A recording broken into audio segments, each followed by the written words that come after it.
موس په قلار که د دې وجې نه د الله رسول فرمیلي دي چې ستا اودس سخت دی یا ډېر وږی نو اول اودس ماتې وکړه بیا وضو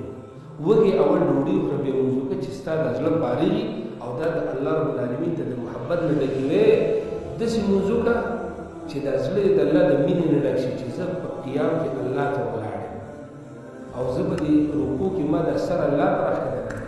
او زه به دې سجده کې دا سر الله رب العالمین ته راښکته کوم دا زه به چاته نه ښکته کوم چې کله ته په داسې اعتبار باندې او په داسې طریقه باندې لمونځ وکړي نو دا لمونځ به ستا ایماني کیفیت ډېر اوچت کړي ته چې جومات ته راغلی وې په کوم کیفیت اوس چې وځې نو ستا ایمان به ډېر اوچت شوی او ستا په دې زړه کې به یو نور راغلی ستا په دې زړه کې به یو د الله رب العالمین سره محبت راغلی او ستا به د نیکو سره شوق پیدا شوی او تا به الله توفیق درکړي ته به د ګناهونو نه توبه وباسې د دې وجې نه مو دا خبره ډېره اهم ده او ډېره زیاته ضروري ده په مونځ کې ډېرې غلطیانې دي په دې باب کې ما ځکه وضاحت دا خبره ډېره اوږده کړه چې زمونږ د نارینهو څه کې د زنانه مونځ